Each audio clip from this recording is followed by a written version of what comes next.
Hello everyone. Today we will discuss the third chapter of chemistry in class 12, that is electrochemistry. This is the first lecture. I am Pankaj Kapadia, BTech IIT Delhi, Director IIT Studies. Right, so we will discuss electrochemistry. In electrochemistry we basically have three segments. The first is called an electrochemical cell, the second is called electrolysis, and the third is called electrolytic conductance.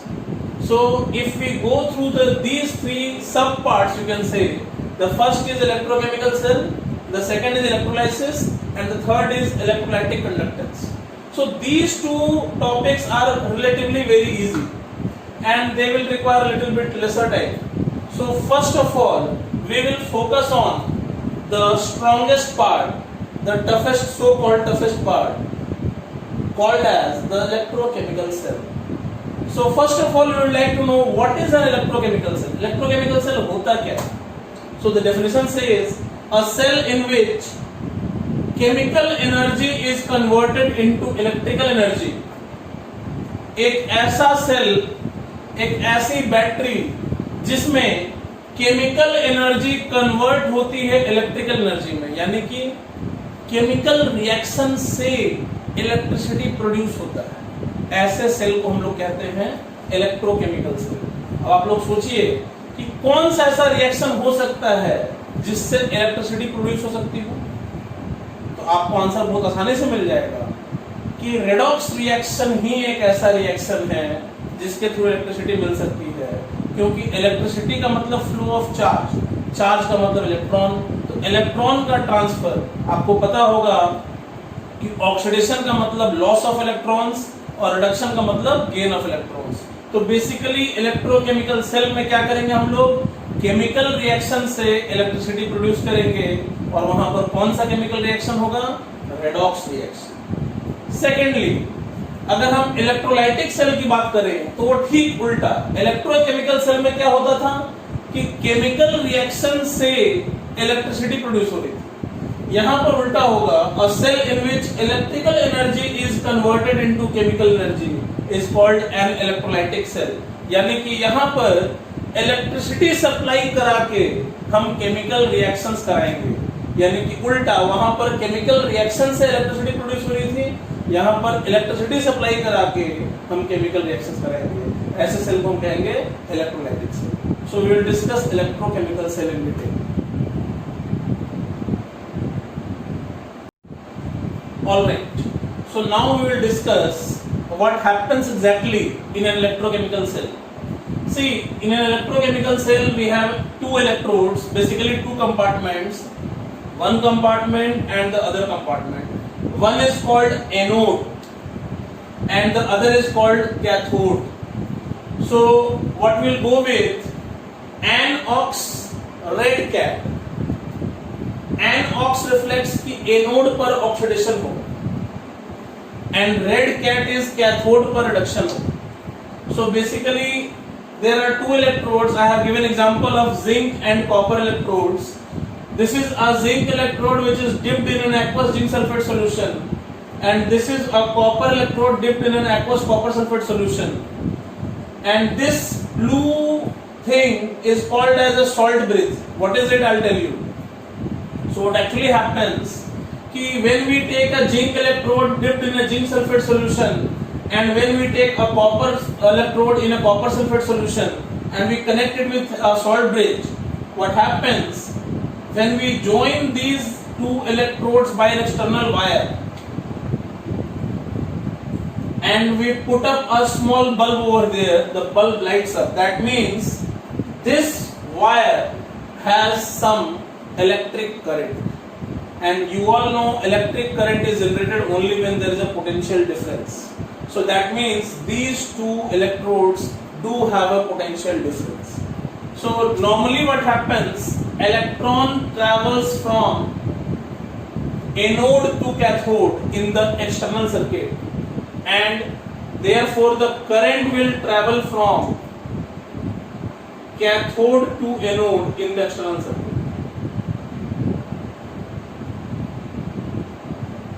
Right. So what happens at anode? Oxidation takes place. That means this zinc metal will dissolve as zinc ion. Zinc metal gets oxidized to zinc ion and electrons are released. The electrons travel from this to this, where copper ion gets deposited at the cathode. Copper ion takes these electrons and gets deposited as copper metal. So I will tell you again, at anode oxidation takes place, zinc metal oxidizes to zinc ion, and at cathode reduction takes place, copper ion gets reduced to copper metal, and the electron travels from anode to cathode in the external circuit, and therefore the current will flow in the opposite direction. So therefore the current flows from cathode to anode in the external circuit, and that is why current always flow from higher potential to lower potential. That means this electrode is called positive electrode and this electrode is called negative electrode, because negative electrode generates electron and the positive electrode accepts electron, and this is how an electrochemical cell functions. So I will tell you that in an electrochemical cell there are two compartments. One is anode and the other is cathode. Anode पर oxidation होता है, cathode पर reduction होता है. मैंने example लिया है zinc और कॉपर का. एनोड पर ऑक्सीडेशन में जिंक ऑक्सीडाइज होकर जिंक आयन के रूप में डिसॉल्व हो रहा है. इलेक्ट्रॉन यहां से रिलीज हो रहा है जो इस वायर के थ्रू यहां तक पहुंच रहा है, और यहां पर कॉपर आयन रिड्यूस होकर कॉपर मेटल के रूप में डिपॉजिट हो रहा है, और इस प्रकार इलेक्ट्रॉन का फ्लो होता है, कॉन्सिक्वेंटली करंट का फ्लो होता है और हमें इलेक्ट्रिसिटी मिल जाती है. केमिकल रिएक्शन के माध्यम से इलेक्ट्रिसिटी मिल जाती है.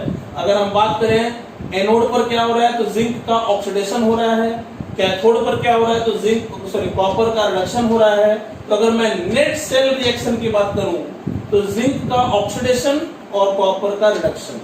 सो this is how an electrochemical cell functions. Now the question इस सॉल्ट ब्रिज का क्या काम? बड़ी सिंपल सी बात थी भैया, जिंक का ऑक्सीडेशन हुआ, कॉपर का रिडक्शन हुआ, सॉल्ट ब्रिज क्यों है, क्या है, इसका क्या काम है, क्यों जरूरी है, जरूरी है भी कि नहीं है?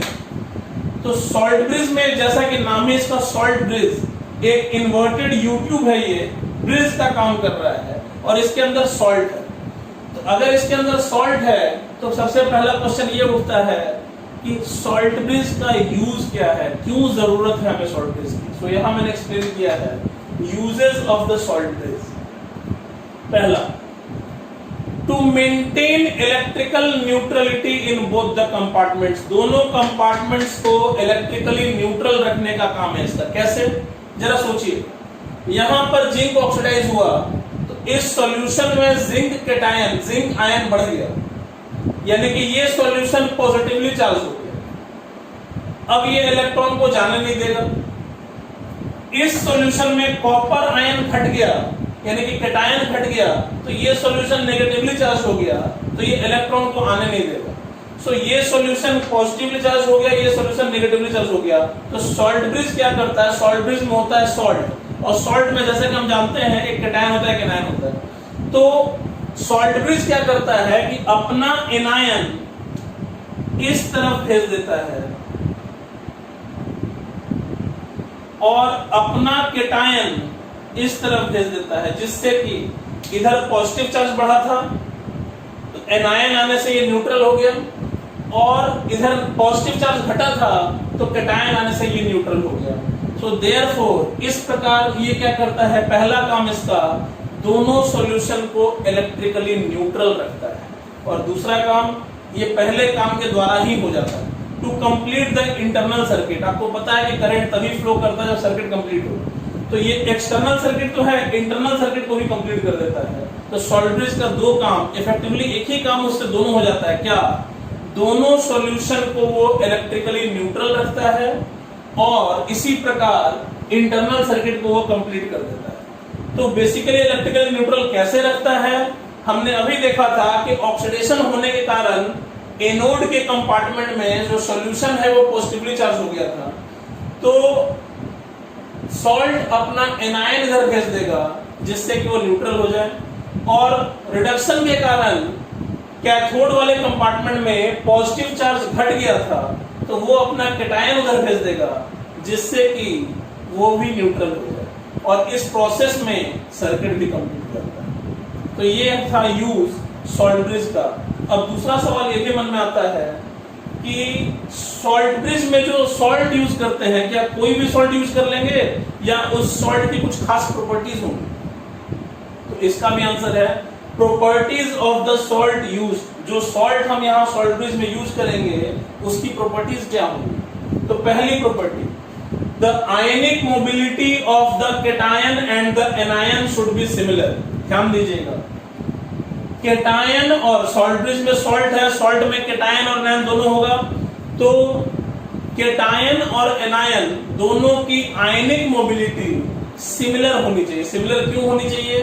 कि ना जितना टाइम कैटायन को इधर आने में लगे उतना ही टाइम एनायन को इधर आने में लगे, कोई time difference, time lag create ना हो। That is one thing. Second point, the ion should not take part in the reaction. अभी अभी हमने देखा कि सेल में जो रिएक्शन हो रहा है वो जिंक का ऑक्सीडेशन हो रहा है और कॉपर रिडक्शन हो रहा है। कहीं ऐसा ना हो कि जो सॉल्ट ब्रिज में हम सॉल्ट यूज करें उस सॉल्ट के आयंस ही ऑक्सीडेशन रिडक्शन में इन्वॉल्व हो जाए। उससे होगा क्या? देखिए, उससे बैटरी बंद नहीं होगी लेकिन हमारा कैलकुलेशन गड़बड़ हो जाएगा। क्यों? क्योंकि अभी तक हम लोग इस बैटरी के बारे में कैलकुलेशन करेंगे ये मानते हुए कि जिंक का ऑक्सीडेशन हो रहा है और कॉपर का रिडक्शन हो रहा है, लेकिन अगर मान लीजिए कि सॉल्ट ब्रिज के किसी आयन का अगर रिएक्शन में इन्वॉल्वमेंट होने लगा तो फिर हमें एग्जैक्टली पता करना पड़ेगा कौन सा रिएक्शन हो रहा है, और हम लोग बैटरी का पोटेंशियल वगैरह जो भी है वो उस रिएक्शन के बेसिस पे मेजर कर सकते हैं। इसलिए दूसरी प्रॉपर्टी ये होनी चाहिए कि आयंस जो हैं वो रिएक्शन में हिस्सा न ले। अच्छा, एक तीसरी प्रॉपर्टी भी है, it should be in the form of a gel. ये जो सॉल्ट है ये जेल के फॉर्म में होना चाहिए। जेल आप लोग समझते होंगे, सब लोग कोलगेट जेल और पता नहीं किस किस से ब्रश करते हैं, तो जेल आप समझते होंगे। जेल का ही एक और नाम है अगर सॉल्यूशन, बस नाम है। जेल को एक और तरीके से कहते हैं अगर सॉल्यूशन। अब सवाल उठता है कि जेल क्यों चाहिए? ध्यान दीजिए, ये जो ट्यूब है ये इन्वर्टेड यू ट्यूब है। अब अगर इसमें हम सॉलिड सॉल्ट रखेंगे तो solid salt is a bad conductor of electricity, वो इलेक्ट्रिसिटी कंडक्ट नहीं करेगा। और अगर हम इसमें एक्वस सॉल्यूशन रख देंगे तो इन्वर्टेड यू ट्यूब होने के कारण वो गिर जाएगा, मतलब ना इस ट्यूब में बचेगा ही नहीं, वो आधा इधर गिर जाएगा आधा इधर गिर जाएगा। तो वास्तव में हमें एक ऐसा सिस्टम चाहिए जो इलेक्ट्रिसिटी कंडक्ट भी करे और वो गिरे भी नहीं, यानी कि हमें कंडक्ट करने के लिए लिक्विड चाहिए और नहीं गिरने के लिए सॉलिड चाहिए। तो एक तरह से हमें सॉलिडिफाइड लिक्विड चाहिए, and that is why we use a gel form, क्योंकि जेल जो है उसमें प्रॉपर्टीज लिक्विड की होती है बट वो गिरता नहीं, वो सॉलिड फॉर्म में होता है। So that is the property of salt, right. So basically अभी तक हमने देखा कि एक रेडॉक्स रिएक्शन है जिससे कि हम लोग एक इलेक्ट्रिकल एनर्जी बना सकते हैं, या कह लीजिए रेडॉक्स रिएक्शन के कारण इलेक्ट्रिसिटी प्रोड्यूस कर सकते हैं। एक जनरल रिएक्शन जो हमने अभी थोड़ी देर पहले डिस्कस किया था, जिंक इलेक्ट्रोड लेके और कॉपर इलेक्ट्रोड लेके, जहां पर जिंक का ऑक्सीडेशन हो रहा था और कॉपर का रिडक्शन हो रहा था। अब यहाँ पर एक सवाल सबके मन में आता है, मेरे मन में भी आया जब मैंने पढ़ना शुरू किया था, तो कि आखिर जिंक को हमने एनोड क्यों लिया था और कॉपर को हमने कैथोड क्यों लिया था? उल्टा भी तो ले सकते थे, कॉपर को एनोड और जिंक को कैथोड। तो खैर ऐसा क्यों होता है इसका आंसर हम लोग बाद में करेंगे, हम लोग आज ही की क्लास में या फिर नेक्स्ट क्लास में आज करेंगे मोस्ट लाइकली, बट ये हम लोग बाद में करेंगे। फिलहाल हमारा फोकस है कि हमने देखा कि एक इलेक्ट्रोकेमिकल सेल में दो इलेक्ट्रोड्स होते हैं, एक एनोड एक कैथोड। तो मेरा पहला फोकस का सवाल ये था कि कितने तरह के इलेक्ट्रोड्स हो सकते हैं, what are the types of electrodes which we can use? So the first type of electrode which we can use is a metal ion electrode, यानी कि एक ऐसा इलेक्ट्रोड जिसमें या तो मेटल कन्वर्ट हो रहा है अपने मेटल के आयन में, या मेटल आयन कन्वर्ट हो रहा है मेटल में। तो आप देख सकते हैं जैसे हमने अभी से पहले जो एग्जांपल लिया था जिंक और कॉपर का, चाहे वो ऑक्सीडेशन हो, जिंक का ऑक्सीडेशन या सिल्वर का रिडक्शन या कॉपर का ऑक्सीडेशन या क्रोमियम का रिडक्शन। जिंक अगर जिंक आयन में कन्वर्ट हो रहा है तो ये भी मेटल आयन है। क्यों? क्योंकि मेटल जो है वो मेटल आयन में कन्वर्ट हो रहा है। अगर सिल्वर आयन सिल्वर मेटल में कन्वर्ट हो रहा है, ये रिडक्शन हो रहा है, लेकिन फिर भी ये मेटल आयन है। क्यों? क्योंकि मेटल आयन मेटल में कन्वर्ट हो रहा है। और सिंबल से ऐसे डिनोट करते हैं, जैसे जिंक का ऑक्सीडेशन। तो देखिए जिंक सॉलिड एक पार्टीशन वाला लाइन और फिर जिंक डबल प्लस एक्वस। अगर ये सिंबल कहीं लिखा हुआ दिखे, इसका मतलब कि ये एक इलेक्ट्रोड है। कैसा इलेक्ट्रोड है? एनोड वाला इलेक्ट्रोड है, क्योंकि यहाँ ऑक्सीडेशन हो रहा है। जिंक मेटल कन्वर्ट हो रहा है जिंक आयन में। Similarly Ag plus aqueous slash Ag solid, इसका मतलब ये भी एक इलेक्ट्रोड को रिप्रेजेंट कर रहा है जिसमें रिडक्शन हो रहा है। Ag प्लस एक्वस कन्वर्ट हो रहा है Ag सॉलिड में, यानी कि Ag प्लस आयन कन्वर्ट हो रहा है सिल्वर मेटल में। तीसरा यहाँ देखिए कॉपर का ऑक्सीडेशन है, copper solid converts into copper double plus. और चौथा क्रोमियम का रिडक्शन है, Cr+3 aqueous converts into Cr solid. तो चाहे ऑक्सीडेशन हो या रिडक्शन, यदि एक मेटल अपने आयन में कन्वर्ट होगा या एक आयन अपने मेटल में कन्वर्ट होगा, ऐसे इलेक्ट्रोड को हम कहेंगे metal metal ion electrode. Second variety gas electrode. अब गैस इलेक्ट्रोड किसे कहते हैं? जहां पर एक आयन अपने गैस में कन्वर्ट होता है या गैस अपने आयन में कन्वर्ट होता है। An electrode in which a gas is converted into its ion or vice versa। आप देख सकते हैं जैसे यहाँ हाइड्रोजन गैस है, वो ऑक्सीडाइज होके H+ आयन दे रहा है, साथ में एक इलेक्ट्रॉन रिलीज कर रहा है। सिमिलरली क्लोरीन गैस है, वो एक इलेक्ट्रॉन गेन करके Cl- बना रहा है, क्लोराइड आयन बना रहा है, एक्वस। उल्टा यहाँ पर मैंने हाइड्रोजन का ऑक्सीडेशन शो किया था, यहाँ पर मैं H+ का रिडक्शन शो कर रहा हूँ। H+ एक्वस एक इलेक्ट्रॉन को गेन करके H2 गैस यानी कि हाइड्रोजन गैस। बेसिकली ये दोनों सेम इलेक्ट्रोड है, फर्क ये है कि ये ऑक्सीडेशन वाला इलेक्ट्रोड है और ये रिडक्शन वाला। तो इसको रिप्रेजेंट कैसे करते हैं? वही बात, H2 कन्वर्ट हो रहा है H+ में। अब चूंकि गैस है तो हम तार बांधेंगे, हवा में तो नहीं। तो तार बांधने के लिए, कंडक्शन पर्पस के लिए हमें एक मेटल का रड मेटल देना पड़ेगा। तो हम यहाँ पर प्लैटिनम यूज करते हैं, प्लैटिनम यूज करते हैं, प्लैटिनम यूज करते हैं। ध्यान दीजिएगा, जहां ऑक्सीडेशन का रिएक्शन होता है वहां प्लैटिनम पहले लिखते हैं सिंबॉलिक रूप से, और जहां रिडक्शन का रिएक्शन है वहां पर प्लैटिनम बाद में लिखते हैं। प्लैटिनम जस्ट एक इनर्ट मेटल है जो कंडक्शन के पर्पज से रखा गया है, उसका और कोई यूज नहीं। सिमिलरली तीसरा टाइप होता है आयन आयन इलेक्ट्रोड। अब नाम से ही क्लियर है, आयन आयन यानी कि एक ऐसा इलेक्ट्रोड जहां पर एक आयन दूसरे आयन में कन्वर्ट होता हो, उसे कहते हैं आयन आयन इलेक्ट्रोड। जैसे फॉर एग्जांपल MnO4- पर manganate ion in the presence of H+, 5 electrons का गेन करके Mn++ एक्वस +4H2O बनाता है। ये आपने ऑक्सीडेशन रिडक्शन में पढ़ा होगा रिएक्शन। इसको रिप्रेजेंट करते हैं कि MnO4- यानी कि पर मैग्नेट आयन कन्वर्ट हुआ Mn++ में मैंगनीज डबल कैटायन में। और अगेन यहाँ भी आयन है तो कंडक्शन पर्पस के लिए एक इनर्ट इलेक्ट्रोड लगाएंगे, सेम प्लैटिनम। और जैसा कि मैंने बताया था कि जहां ऑक्सीडेशन होगा वहां प्लैटिनम पहले आएगा और जहां रिडक्शन होगा वहां प्लैटिनम बाद में आएगा। ये कन्वेंशन है, हम लोग उसको लिखते हैं ऑक्सीडेशन में पहले और रिडक्शन में बाद में। तो पहला रिएक्शन आपने देखा कि पर मैग्नेट आयन मैंगनीज डबल+ में कन्वर्ट हो रहा है।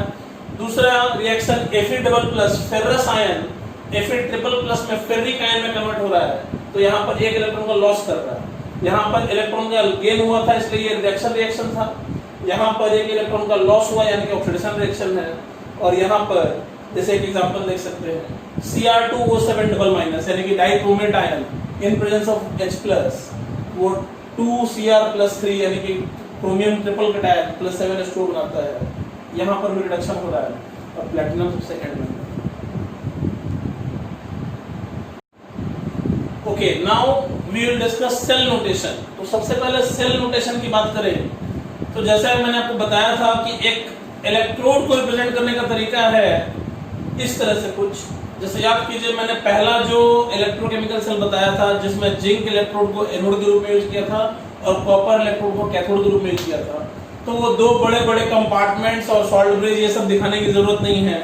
अगर सिंबॉलिक रूप से हम दिखाना चाहें तो हम ऐसे दिखा सकते हैं। इसमें जिंक इलेक्ट्रोड है, ये एनोड है क्योंकि यहाँ पर जिंक सॉलिड कन्वर्ट हो रहा है Zn डबल प्लस में, यानी कि ऑक्सीडेशन हो रहा है। तो जिंक का ऑक्सीडेशन हो रहा है, ये बीच में दो डंडियां ये सॉल्ट ब्रिज को रिप्रेजेंट करती हैं और उसके बाद कॉपर का रिडक्शन हो रहा है। तो अगर आपको कभी ऐसा कोई सिंबल दिखे तो आप समझ जाइएगा कि यह एक इलेक्ट्रोकेमिकल सेल है जिसमें जिंक एनोड है और कॉपर कैथोड है और बीच में सॉल्ट ब्रिज है, जहां पर जिंक मेटल कन्वर्ट हो रहा है ऑक्सीडाइज होकर Zn डबल प्लस यानी कि जिंक आयन में, और copper double plus ion convert हो रहा है कॉपर मेटल में रिड्यूस हो। सो अगर हम बात करें, अभी हमने देखा कि तीन तरह के इलेक्ट्रोड्स हो सकते हैं, metal metal ion electrode, gas electrode और आयन आयन इलेक्ट्रोड। तो अगर हमें एक बैटरी बनानी है, अगर हमें एक सेल बनाना है, तो वास्तविकता यह है कि हम कोई भी दो इलेक्ट्रोड लेके एक बैटरी बना सकते हैं। जैसे एग्जांपल लीजिए, यहाँ देखिए मैंने पहले एग्जांपल में क्या लिखा है, कॉपर का एनोड लिया है, कॉपर ऑक्सीडाइज हो गया, कॉपर डबल प्लस बना, कॉपर का एनोड और सिल्वर का cathode Ag plus converts into Ag solid. So basically यहाँ पर दोनों इलेक्ट्रोड्स जो हैं वो मेटल मेटल आयन इलेक्ट्रोड हैं और ऐसे भी एक बैटरी बन सकती है। नेक्स्ट, हाइड्रोजन का एनोड लिया है और कॉपर का कैथोड लिया है, यानी कि पहला इलेक्ट्रोड एनोड लिया है मैंने गैस का और दूसरा लिया है मेटल मेटल आयन का, इससे भी एक सेल बन सकता है। नेक्स्ट, पहला लिया है मैंने सिल्वर इलेक्ट्रोड Ag प्लस, यहाँ Ag का ऑक्सीडेशन हो रहा है, और दूसरा इलेक्ट्रोड मैंने लिया गैस इलेक्ट्रोड, क्लोरीन गैस वाला, half Cl2 gets converted to Cl minus, यानी कि यहाँ पर ध्यान दीजिए पहला इलेक्ट्रोड मेटल मेटल आयन और दूसरा जो है वो गैस इलेक्ट्रोड है, इससे भी एक सेल बन सकता है। नेक्स्ट, दोनों इलेक्ट्रोड हम लोग गैस ले लें, एक तरफ हाइड्रोजन इलेक्ट्रोड एक तरफ क्लोराइड इलेक्ट्रोड क्लोरीन इलेक्ट्रोड, तो इससे भी एक बैटरी बन सकता है। नेक्स्ट, अगर हम एनोड में क्लोराइड ले लें, क्लोरीन ले लें, और कैथोड में पर मैग्नेट वाला इलेक्ट्रोड ले लें जहां पर क्लोराइड का ऑक्सीडेशन हो रहा है और पर मैग्नेट का रिडक्शन हो रहा है, इससे भी एक बैटरी बन सकती है, इससे भी एक सेल बन सकता है। Next, ferrous ion ferric ion में कन्वर्ट हो रहा है, यहाँ पर देखिए आयन आयन इलेक्ट्रोड जो है वो एनोड है और क्लोरीन गैस क्लोराइड में कन्वर्ट हो रहा है, यहाँ पर गैस इलेक्ट्रोड जो है वो कैथोड है। इस प्रकार next, Fe double plus Fe triple plus में यानी कि again ferrous ion ferric ion में कन्वर्ट हो रहा है और यहाँ पर डाइक्रोमेट आयन क्रोमियम प्लस 3 में कन्वर्ट हो रहा है, ये दोनों आयन आयन इलेक्ट्रोड है, ऐसे भी एक सेल बन सकता है। इन शॉर्ट, किसी भी दो तरह के इलेक्ट्रोड्स लेके, दो तरह के भी जरूरी नहीं है, कोई भी दो इलेक्ट्रोड्स हो सकते हैं, वो सेम तरह के भी हो सकते हैं, सेम इलेक्ट्रोड्स नहीं कह रहा हूं मैं, सेम तरह के, यानी कि या तो मेटल मेटल आयन हो या गैस इलेक्ट्रोड हो या आयन आयन हो या इनमें से किसी कॉम्बिनेशन हो। टोटल 3 9 वेराइटीज ऑफ इलेक्ट्रोड्स का यूज करके हम लोग 9 वेराइटीज ऑफ सेल बना सकते हैं। तो अगर 9 वेराइटीज ऑफ सेल बन रहे हैं, कि बेसिक नट सेल में अगर मैं बात कहूं इस सारी बातों का कंक्लूजन तो ये है कि दुनिया का कोई भी दो इलेक्ट्रोड ले लो, ए और B, take any two electrodes and thus we can form an electrochemical cell। कारण दुनिया का कोई भी दो इलेक्ट्रोड ले लोगे ए और बी, तो उसमें से किसी का तो ऑक्सीडेशन होगा और किसी का तो रिडक्शन होगा, और हमें एक इलेक्ट्रोकेमिकल सेल बनाने के लिए सिर्फ यही तो चाहिए कि किसी का ऑक्सीडेशन हो जाए और किसी का रिडक्शन हो जाए। इन शॉर्ट हम कहें कि दुनिया का कोई भी दो इलेक्ट्रोड ले लो, उससे हम एक सेल, एक इलेक्ट्रोकेमिकल सेल बना सकते हैं। फर्क सिर्फ इतना है कि हमें नहीं पता, लेट अस अज्यूम हमने ए और बी का यूज करके एक सेल बना दिया, तो मुझे ये नहीं पता कि इसमें से ऑक्सीडेशन किसका होगा, रिडक्शन किसका होगा, यानी कि कैथोड कौन होगा, एनोड कौन होगा। आप देखिए यहाँ पर सिल्वर जो है वो मैंने कैथोड दिया था, यहाँ पर सिल्वर मैंने एनोड दे दिया था, तो बेसिकली सेम इलेक्ट्रोड है, फर्क ये है कि एक जगह उसका ऑक्सीडेशन हो जा रहा है, दूसरी जगह उसका रिडक्शन हो जा रहा है। तो मेरा सवाल सिर्फ इतना ही है, वो ये कि एक बात तो तय है कि दुनिया में किसी भी दो इलेक्ट्रोड का यूज करके हम लोग एक इलेक्ट्रोकेमिकल सेल बना सकते हैं, लेकिन अब हमें पता ये करना पड़ेगा कि लेट अस अज्यूम हम A और B दो इलेक्ट्रोड का यूज करके एक इलेक्ट्रोकेमिकल सेल बनाते हैं, तो उसमें से कैथोड कौन होगा और एनोड कौन होगा, यानी कि ऑक्सीडेशन किसका होगा और रिडक्शन किसका होगा। और इसी सवाल का आंसर ढूंढने के लिए हम लोग डिस्कस करेंगे एक नया कॉन्सेप्ट जिसे कहते हैं इलेक्ट्रोड पोटेंशियल। तो we will now discuss electrode potential.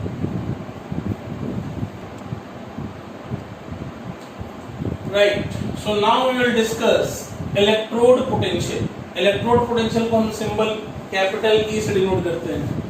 तो इलेक्ट्रोड पोटेंशियल दो तरह के होते हैं, पहला है ऑक्सीडेशन पोटेंशियल, दूसरा है रिडक्शन पोटेंशियल। अब ऑक्सीडेशन पोटेंशियल और रिडक्शन पोटेंशियल क्या होता है, तो जरा देखिए oxidation potential, it is the tendency of a substance to get oxidised, that is reduce others. का मतलब किसी भी सब्सटेंस का ऑक्सीडेशन पोटेंशियल हम कह सकते हैं कि एक ऐसी क्वांटिटी, एक ऐसा मेजरमेंट का कह लो एंटिटी, जिससे कि उस सब्सटेंस के ऑक्सीडाइज होने की टेंडेंसी का पता चले, यानी कि वो सब्सटेंस खुद कितना ऑक्सीडाइज होना चाहता है, यह उसको मेजर करने का एक पैरामीटर है जिसको कहते हैं हम लोग ऑक्सीडेशन पोटेंशियल। स्वाभाविक बात है, जो खुद ऑक्सीडाइज होना चाहेगा वो दूसरे को रिड्यूस करना चाहेगा, दैट इज रिड्यूस अदर्स। आप देखिए, higher the oxidation potential, greater is the tendency to get oxidised, stronger reducing agent. का मतलब जिस सब्सटेंस का ऑक्सीडेशन पोटेंशियल हाई होगा उसके खुद ऑक्सीडाइज होने की इच्छा ज्यादा होगी। आई रिपीट, जिसका ऑक्सीडेशन पोटेंशियल हाई होगा उसके खुद ऑक्सीडाइज होने की टेंडेंसी ज्यादा होगी, और जो खुद ऑक्सीडाइज होगा वो दूसरों को रिड्यूस करेगा। यानी कि अगर खुद के ऑक्सीडाइज होने की टेंडेंसी ज्यादा है, यानी कि दूसरों को रिड्यूस करने की टेंडेंसी ज्यादा है, इसलिए मैंने कहा स्ट्रॉन्गर रिड्यूसिंग एजेंट। वो सब्सटेंस जिनका ऑक्सीडेशन पोटेंशियल ज्यादा होगा वो अच्छे रिड्यूसिंग एजेंट्स होंगे। नेक्स्ट, ठीक उल्टा reduction potential, it is the tendency of a substance to get reduced, that is oxidise others. यानी कि ये वो टेंडेंसी है जो किसी भी सब्सटेंस के रिड्यूस होने की इच्छा को बताता है, और जो खुद रिड्यूस होगा वो दूसरों को ऑक्सीडाइज करेगा। Again I repeat, higher the reduction potential, जिसका रिडक्शन पोटेंशियल ज्यादा होगा, greater is the tendency to get reduced, उसके खुद रिड्यूस होने की टेंडेंसी ज्यादा होगी, and therefore it will be a stronger oxidising agent, यानी कि वो उतना ही अच्छा ऑक्सीडाइजिंग एजेंट होगा। अब यहाँ पर एक सवाल है, जैसे मान लीजिए कि आपको इलेक्ट्रोड दिया रहे X, Y, Z, W, और इन सबके रिडक्शन पोटेंशियल दिए हुए वोल्ट में। एक का दिया है -0.44, दूसरे का Y का दिया हुआ है +0.34, Z का दिया हुआ -0.76 और W का दिया हुआ +0.80। अब क्वेश्चन ऐसे पूछ सकता है कि arrange the following in the increasing order of reducing behaviour, यानी कि X, Y, Z, W को आप increasing order of reducing behaviour में अरेंज करें। तो आप इसको कैसे सॉल्व करेंगे, जरा देखिए।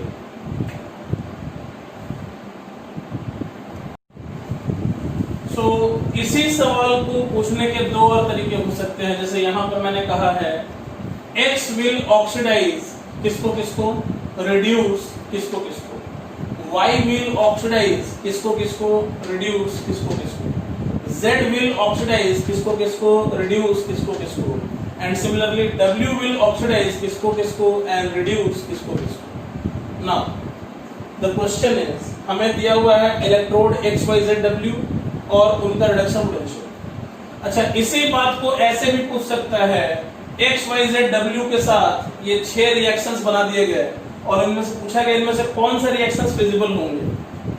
बेसिकली वही बात है कि कौन किसको ऑक्सीडाइज करेगा, कौन किसको रिड्यूस करेगा। तो आप जरा बात समझिए। सीधी सी बात यह है कि ऑक्सीडेशन पोटेंशियल है क्या, खुद ऑक्सीडाइज होने की टेंडेंसी, यानी कि जिसका ऑक्सीडेशन पोटेंशियल ज्यादा होगा वो खुद ऑक्सीडाइज होगा, दूसरे को रिड्यूस करेगा। सिमिलरली रिडक्शन पोटेंशियल क्या है, खुद रिड्यूस होने की टेंडेंसी, यानी कि जो खुद रिड्यूस होगा वो दूसरे को ऑक्सीडाइज करेगा। तो आप कह सकते हैं, आपसे पूछा गया है increasing order of reducing behaviour. Reducing behaviour यानी कि ऑक्सीडेशन पोटेंशियल। क्यों? क्योंकि जिसका ऑक्सीडेशन पोटेंशियल ज्यादा होगा वो उतना ही अच्छा रिड्यूसिंग एजेंट होगा।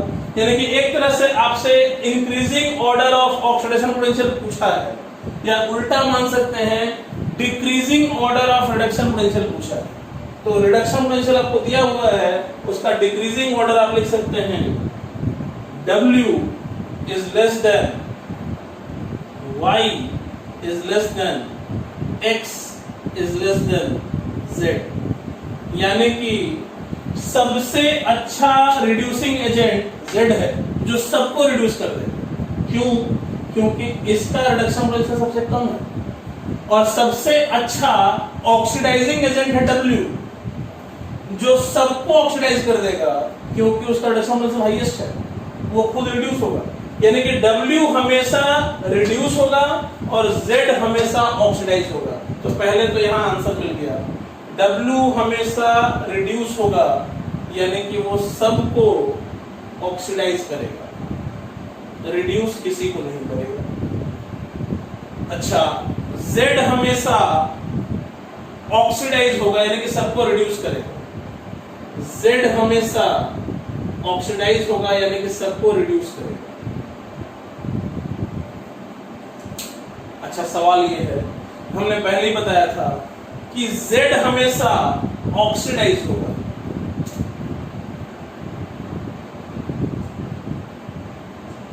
और W हमेशा रिड्यूस होगा। सवाल सिर्फ ये बचता है कि X और Y में कौन किसको ऑक्सीडाइज या कौन किसको रिड्यूस करेगा। तो Y रिड्यूस होगा क्योंकि Y का रिडक्शन पोटेंशियल ज्यादा है। तो डेफिनेटली X Y से क्या होगा? ऑक्सीडाइज होगा। ये आंसर है। अब इसी बात को अगर हम यहां रिफ्लेक्ट करना चाहें तो जरा देखिए, मैंने पहले कहा था कि Z हमेशा ऑक्सीडाइज होगा, तो जरा ध्यान दीजिए, Z ऑक्सीडाइज हो रहा है, Z रिड्यूस हो रहा है और Z ऑक्सीडाइज हो रहा है। अच्छा, W हमेशा रिड्यूस होगा, W रिड्यूस नहीं हो रहा, W रिड्यूस नहीं हो रहा। अब बचा X और Y में, तो जैसा कि मैंने कहा था कि X और Y में Y रिड्यूस होगा, Y रिड्यूस नहीं होगा। यानी कि X प्लस Y माइनस से X माइनस प्लस Y नहीं बनेगा। उल्टा रिएक्शन पॉसिबल होगा क्योंकि यहां पर क्या हो रहा है कि X रिड्यूस और Y ऑक्सीडाइज हो रहा है। वास्तव में क्या होना चाहिए? Y रिड्यूस और X ऑक्सीडाइज। तो A नहीं होगा, B होगा, C नहीं होगा, D नहीं होगा, E नहीं होगा और F होगा। तो ये बेसिकली 3 सवाल थे, लेकिन तीनों सवाल का जवाब एक ही था।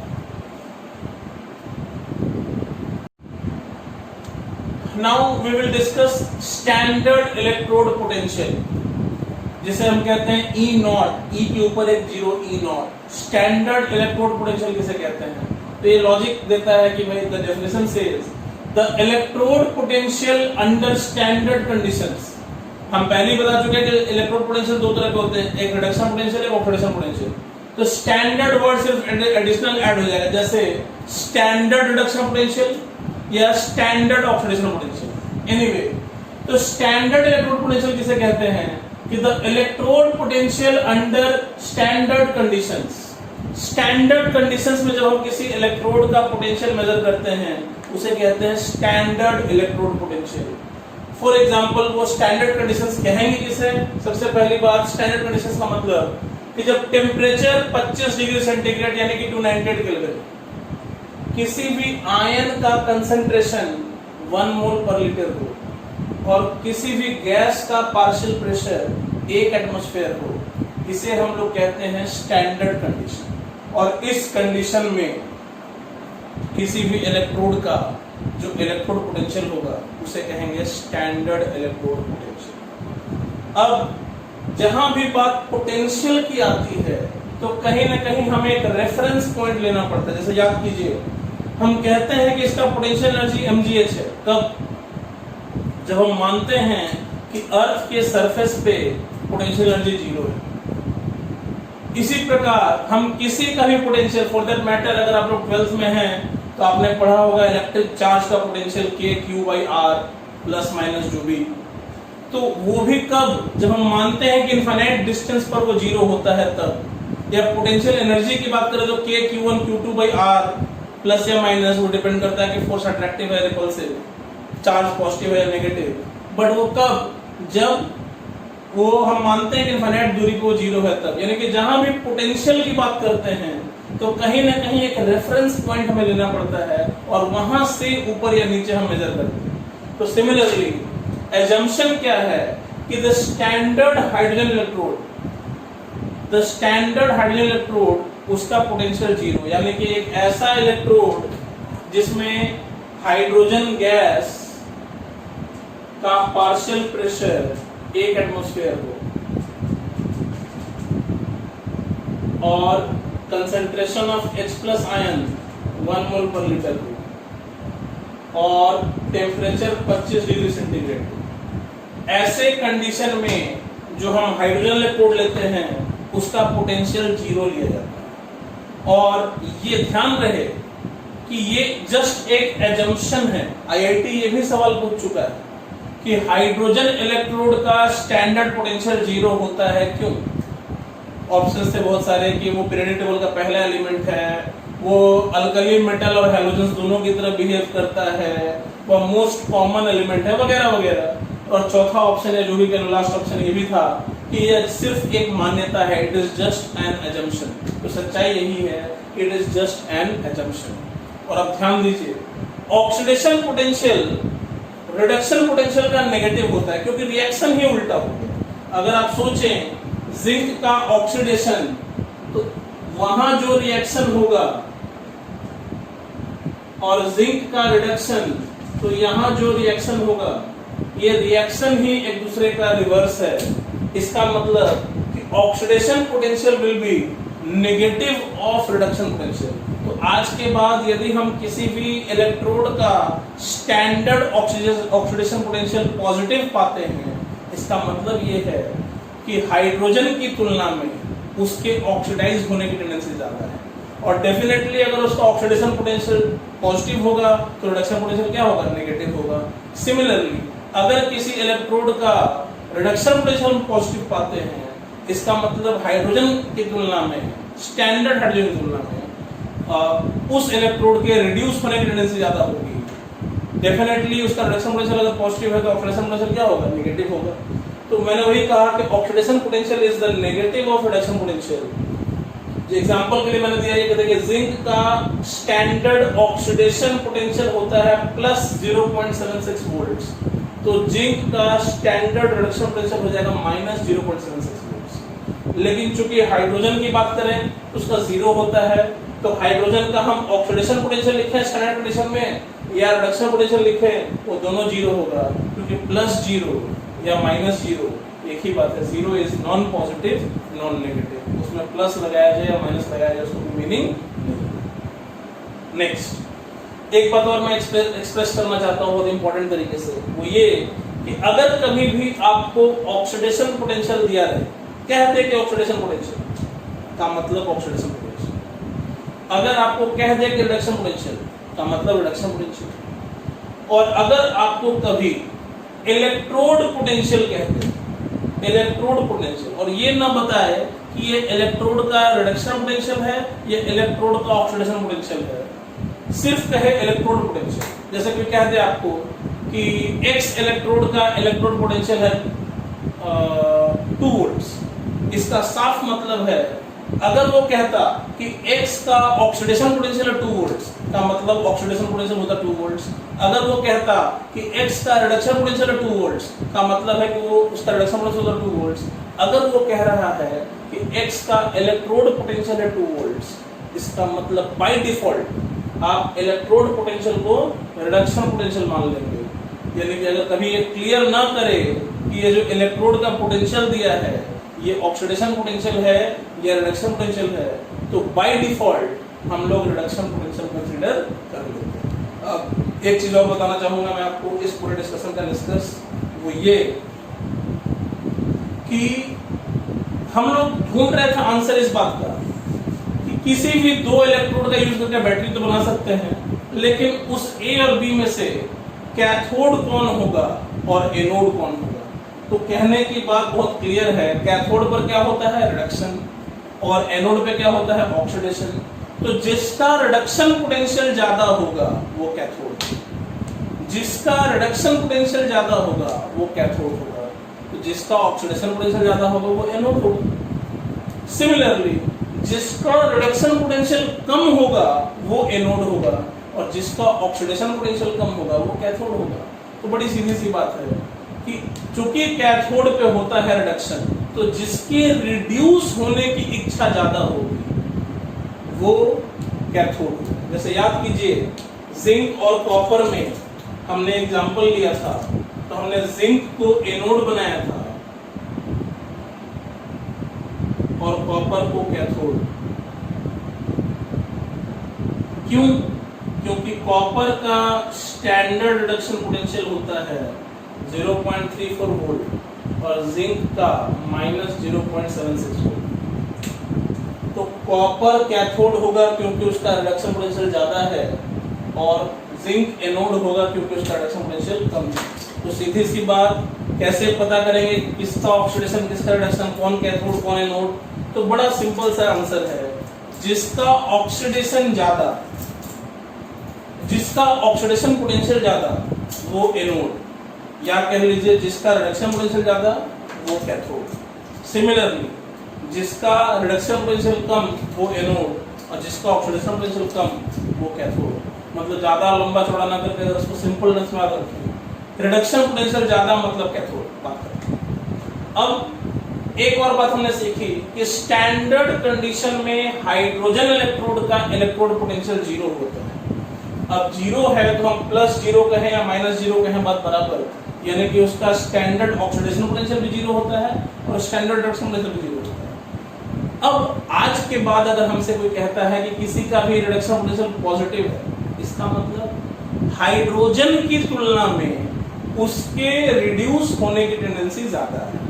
अगर कोई कहता है कि ऑक्सीडेशन पोटेंशियल पॉजिटिव है, उसका मतलब कि हाइड्रोजन की तुलना में उसके ऑक्सीडाइज होने की टेंडेंसी ज्यादा है।